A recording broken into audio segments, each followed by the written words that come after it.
너희들 반동분자네. 청정지 다시 하겠습니다. 우리 자신은 우리 몸에서 흘러나온 데이터가 어디로 가는지 전혀 모르는데 국가나 기업, 사람이 점점 기계로 변하는 게 아닌가. 이제 기계를 넘어서 데이터화 된다. 노동 종말은 올지 안 올지 모르는 불투명한 미래다 이가. 근데 현실에 있는 거는 노동이 점점 질이 나빠지고 위태로워지고 있다. 지금 하는 전자 명부 작성, 코로나 끝난 이후에도 지속될 수도 있잖아. 중에 제일 유명한 애가 리처드 스톨만. 누군지 모르고. 나중에 써먹어야지. 간신배 같지?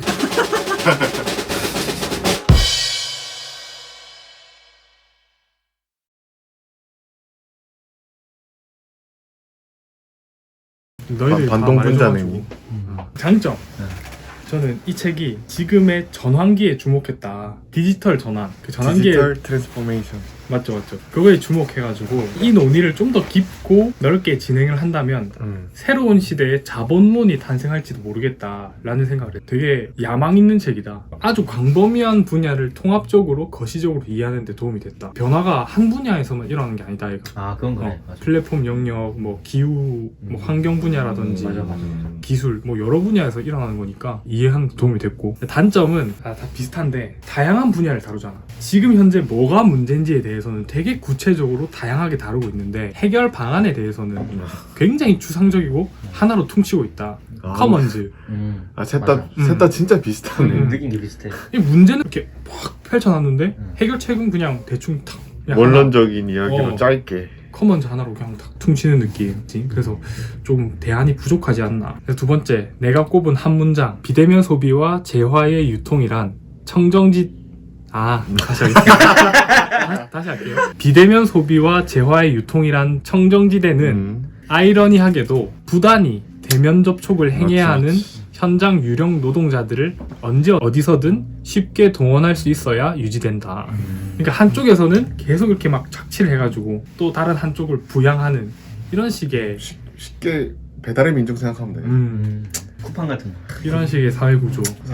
이 지금 같은 코로나 시대에 더 생각해 볼 만한 거라. 작가도 그걸 많이 의식한 것 같아요. 전체적으로 봤을 때 처음에 넷플릭스부터 시작해서 플랫폼으로 들어갔다가 이제 쿠팡이랑 배달의 민족 같은 거에 들어갔다가 노동권 이런 얘기하고 코로나로 이어져가지고 그 앞에서 했던 문제점 다시 한번 얘기해주면서 미디어 얘기를 꺼내주고 미디어 얘기하면서 데이터 리터러시 막 이런 걸로 이어지는 그런 흐름이랄까? 그건 굉장히 좋았어요. 나도 확실히 책을 계속 읽으면서 세상을 바라볼 때 뭔가 느끼게 된 점이 충격이나 영향이 우리 사회에 크게 흔들잖아, 우리 사회를. 그러면 취약계층이 더 영향을 크게 받는 것 같아. 그래서 좀 더 사회가 어떤 방향으로 흘러가야 될까 그런 좀 생각을 하게 돼. 좀 더 취약계층이 안전할 수 있는 그런 사회를 만들어야지. 부탁드립니다. 강승민 씨. 이런 표현 어떤데? 안전의 재분배. 오, 좋은데? 안전의 재분배. 나중에 써먹어야지. 간신배 같지? 몰입배라는 표현도 책에서 좀 나왔어. 몰입배가 약간 옛날 표현 많이 나오더라고. 온갖 수단과 방법으로 자신의 이익만을 꾀하는 사람 또는 그러니까 이것도 굉장히 몰입배. 공격적인 거다 얘가. 그렇지. 그러니까 자기랑 의견이 틀린 사람을 야만적이다, 천박한 주장이다, 몰입배다. 그럼 세 번째, 가장 인상 깊었던 내용. 책 전체적으로 뭔가 양극화되는 그런 게 되게 많았던 것 같아요. 그런 의미에서 오늘날 자본주의의 탈진실은 서로 상반된 듯 보이는 진실의 불투명성 대 개별 신체의 투명성이라는 쌍두마차에 의해 유지된다. 이런 문장이 있었는데, 그러니까 이 가짜뉴스 시대에 진실이 뭔지 알 수가 없다 이거. 우리는 막 정보가 너무 많이 떠다니다 보니까. 근데 이런 너무 많은 데이터를 국가는 너무 쉽게 잘 관리할 수 있고 그걸 볼 수 있는 거지. 우리 자신은 우리 몸에서 흘러나온 데이터가 어디로 가는지 전혀 모르는데 국가나 기업 입장에서 너무 쉽게 알 수 있는, 우리를 다 투과시켜 볼 수 있게 되는 이런 상황, 위기의식을 많이 느꼈거든. 디지털 전환의 시대에 세상이 우리가 알던 곳이 아니게 되는. 이렇게 책을 읽으면 읽을수록 이 책에 이 책만 뿐만 아니라 한자가 진짜 많아. 한자가 많은 책일수록 이해하는데 좀 힘들고 그런 것 같아. 좀 뜻을 함축적으로 표현한다. 남을 이해하기 쉽게 글을 적으려면 한자는 최대한 빼야 되구나 생각. 그리고 또 하나 인상 깊었던 거는 이 책에 생물학적인 비유를 되게 많이 쓰고 있다는 생각이 들었습니다. 일단 기본적으로 데이터를 부스러기라고 표현한다. 우리 몸에서 나온 부스러기. 작년에 내가 들었던 가장 큰 생각이 사람이 점점 기계로 변하는 게 아닌가. 근데 이건 물론 산업혁명 이후부터 계속 있었던 변화지만 이제 기계를 넘어서 데이터화 된다. 사람이 우리 몸에서 우리의 정보, 우리의 데이터가 부스러기처럼 떨어져 나와서 인터넷 세상을 유영하게 되고 그게 기업과 정부의 이익을 위해서 쓰이게 되는 그런 세상. 근데 뭔가 가장 뭔가 인상 깊은 거는 그걸 뭔가 의도하지 않는다는 거 우리가 데이터를 만든다는 걸 의도적인 행동이 아니잖아. 그게 좀 무서운 것 같아. 우리가 근데- 선택했지만 의도적인 건 그러니까 아니야. 그게 되게 웃기다. 자발적인데 의도한 건 아니야. 이 책에서 생명 현상과 디지털 현상이라고 해야 되나? 이 경계가 모호해진 느낌이 들었어. 맨 처음에 피지털 얘기했다 이거. 맞지 맞지. 피지컬과 디지털의 경계가 모호해지는. 그러니까 디지털의 논리가 물질 세계 물질 세계까지 영향을 끼치는. 그래서 데이터를 우리 몸에서 나온 부스러기로 언급하고 그리고 빅데이터 세상을 뭔가 바이러스처럼 바이러스가 막 전파되어 나가듯이 근데 그런 비유 되게 많이 쓰이더라고. 그리고 여기 형질 전환이라는 단어도 나왔거든. 형질 전환이 맞아, 이제 맞아. 쉽게 말해서 다른 세균의 유전자를 받아들이는 거. 약간 공생하기 위해서 그렇게 하는 거 아니야? 약간 그런 느낌인데 원핵 생물들은 생식을 안 한다 이가 계속 똑같은 유전자를 복제하기 위해서 맞아. 자기를. 이렇게. 근데 걔들이 유전적 다양성을 얻을 수 있는 방법이 수평 유전자 이동이라고 형질 전환, 형질 도입, 접합이라는 방식이 있거든. 그래서 다른 세균이나 다른 바이러스의 유전자를 받아들이는 거야. 그러면서 유전적 다양성을 만들어 나가는 거거든. 근데 그거를 이제 인터넷 세상에서 막 정보가 이동하고 그 과정에 비유를 했더라고. 그래서 생물학과 디지털 세상의 경계가 모호해지고 인간은 기계가 되고 데이터가 되고 이런 세상이 오는 게 아닌가. 확실히 이렇게 다른 분야의 과정이나 논리 이런 걸 비유해서 표현하면 멋있는 것 같아. 방금 약간 소름 돋았어. 인상 깊을 만하고. 디지몬 어드벤처는 디지털 세계 성서가 아닐까? 뭐 나무위키에 뒤집어 쳤었는데 갑자기 궁금해져. 나는 그런 거 진짜 많이 본다. 나는 유이왕도 본다. 그거 왜 보는데 갑자기? 내가 좋아하는 스트리머가 유이왕 게임을 잘하거든. 그러면 이제 저자의 주장에 대한 간단한 찬반제기. 너무 많아. 반대가 일단 너무 많아. 그래서 내가 한 페이지다 내가 보는데 옆에. 예, 찬성. 가장 이제 적극적으로 찬성하는 부분은 저자가 이제 자동화로 인한 노동 종말에 대해서 얘기를 하는데 그걸 비판하잖아. 그러니까 좌파나 우파나 다 똑같다 얘가. 노동 종말이 올 것이다. 이렇게 유토피아적인 세계관은 똑같은데 이 저자가 얘기하는 거는 노동 종말의 상상적인 미래가 아니라 질 나쁘고 위태로운 노동이라는 현실 문제에 천착해야 한다. 그러니까, 그건 진짜 좋았어. 맞지? 노동 종말은 사실 올지 안 올지 모르는 불투명한 미래다 이가. 그치. 근데 현실에 있는 거는 노동이 점점 질이 나빠지고 위태로워지고 있다. 이건 진짜 이미 일어나고 있는 변화다 이거. 그러니까 실제 일어나고 있는 현실에 우리가 초점을 맞춰서 문제를 해결해야 된다. 그 점에서 되게 인상 깊었고 적극적으로 찬성한다. 또 하나는 코로나 국면에서 안심밴드 붙이는 거 있잖아. 자가격리자한테 안심밴드 붙이는 게 이런 게 이제 고착화될 수 있다는 점이 무섭다고 저자가 얘기를 하더라고.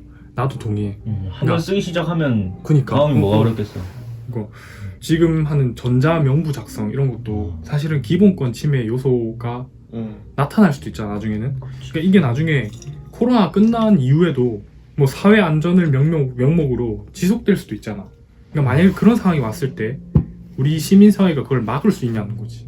이건 잘못됐다라고 이미 얘기할 수 설명한 있냐는 거지. 거지. 너무 익숙해져 있어가지고 그렇지. 그런 얘기를 못 꺼내는 게 아닌가 그런 생각이 들었고. 그리고 유럽이나 미국에서 정보 인권 보호, 프라이버시나 데이터 보호 규정이 되게 선진적으로 정착이 돼 있잖아 지금. 근데 우리나라는 너무 그 점에서 아직 부족하다 이런 생각을 했고. 그러니까 보호보다는 좀 더 그런 미틸라이제이션 있다. 어떻게 활용하기 쉽게 막 법을 바꾸는 것 같아. 맞아. 그리고 이제 반대하는 부분 너무 많음. 진짜 너무 많아서 얘기할 수가 없을 정도인데 그래서 진짜 큼지막한 것만 얘기해 보자면 진짜 이거는 못 참겠다 하는 거 한 못 참겠다. 이 사람이 과학, 기술, 진보를 너무 부정적으로만 바라본다. 반기술주의, 반과학주의가 너무 심하다. 과학 만능주의, 성장 만능주의에 지금 취해 있다고 얘기하잖아 우리 사회가. 근데 나는 그렇게 생각해. 그러니까 성장 만능주의를 비판하는데 욕망을 충족하지 않는 사회가 존재할 수 있는가? 우리는 계속 더 나은 미래를 원하고 지금보다 더 나은 삶을 원하잖아 사실 모든 사람들이. 그 욕망을 차단하는 게 가능한가 또 바람직한가의 문제. 그리고 과학이란 게 본질적으로 칼포퍼의 반증 가능성, 토마스 쿤의 과학혁명 이런 거 얘기하듯이 과학은 발전과 진보를 지향할 수밖에 없어. 본질적으로 정상과학은 항상 무너지잖아. 과학이 그냥 있는 그대로면 그건 과학의 의미가 없는 거고 계속 비판해서 발전하는 게 과학인데 그런 성장과 발전 없는 과학 나는 그게 가능한지 잘 모르겠어. 성장과 발전을 나쁘게 보면 도대체 뭐가 가능한지. 물론 지나친 성장, 지나친 과학 발전, 지나친 기술 숭배는 문제지만 그 그치. 진보의 가능성 자체를 저는 탈성장을 중요시한다. 탈성장. 탈성장이 좋은 대안인지는 잘 모르겠어. 마지막으로 과 관련해 얘기해보고 싶은 것. 택시기사의 분신 자살. 아 맞아. 나 그게 뭐, 그런 어떤 그런 맥락에서 나온 거지 그게? 뭐 때문에 자살한 거지? 사건이- 기억이 잘 안 난다. 내가 페이지도 같이 적어놨는데. 그거 아니야 우버 뭐 이런 것 때문에 그런 거. 아 카풀 반대. 음. 카카오 카풀 분신. 맞네. 어쨌든 근데 진짜로 분신 자살을 했단 말이야? 음. 그런 큰 사건이 있었는데. 난 알고 있었는데. 아 진짜로? 난 그래서 죽음을 정치화한다는 얘기가 나왔잖아. 근데 음. 나는 그런 생각을 했어. 원래 모든 죽음이 정치적인 거 아닌가? 에이 그러니까- 그건 아니지 않을까? 그러니까 뭔가 무슨 메모에도 이렇게 적어놨어. 죽음을 정치화한다. BS 모든 죽음 정치적이다. 그러니까 이게 극단적인 예시로 상정해놓고 둘 사이에서 어디에서 가까운지 토론을 하면 재밌을 것 같다. 죽음이 정치적이다라는 게 무슨 의미야? 그러니까 죽음을 어떤 수단으로 정치적 목적에서 수단으로 수단으로. 사용한다 이 말이야? 그런 게 아니라 어떤 느낌이냐면 애초에 모든 죽음이 정치적인 의미를 띠고 있다 이런 거지. 그러니까 모든 죽음은 목적이 있다 이 말이야? 아 목적이 있다는 게 아니라 죽음을 해석할 때 어떤 정치적으로 해석할 수 있다는 거지. 예를 들어서 세월호 그 사고에서 또 그 사건에 대해서도 정치화하지 말라고 얘기를 하는데 그 사건 기본적으로 그런 선박 규제 문제라든지 정부의 안일한 대응 문제라든지 그런 정치적인 이슈가 섞여 있잖아. 근데 나는 좀 아닌 것 같아. 뭐가 아닌 것 같아? 이 죽음이 정치적이라거나 이렇진 않은 것 같은데. 근데 난 죽음이 정치적인 게 아니고 사람이 정치적으로 바라보는 것 같은데 죽음을. 해석이 정치적으로 되는 거다? 나는 조금 다르게 보고 있어. 나는 모든 죽음은 진짜 조금이라도 정치적인 성격을 띠고 있다. 예를 들어서 그냥 치매로 죽는 노인들 왜 치매로 죽을까? 치매가 걸리는 그 원인 외로움. 그거 많이 지적하더라고. 외로움이 왜 발생할까? 외로움이 많이 나타나는 구조라던가 뭐 가족 체제의 붕괴라든지 그렇지. 사회복지 체제의 미비 그런 개별적인 죽음에 항상 정치적인 맥락이 도사리고 있지 않나.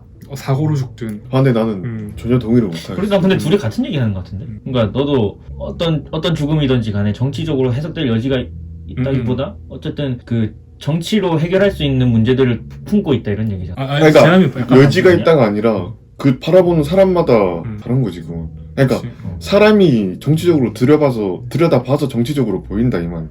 그것도 맞는데 그러니까 난 이런 토론이 재밌을 것 같아서 그러네. 제시를 한 거고 두 번째는 시민들은 왜 데이터 활용에 침묵할까? 기업의 데이터 활용에 침묵할까? 거기에 대해서 생각을 해봤거든. 여기에 대해서 또 얘기해보면 재밌을 것 같다.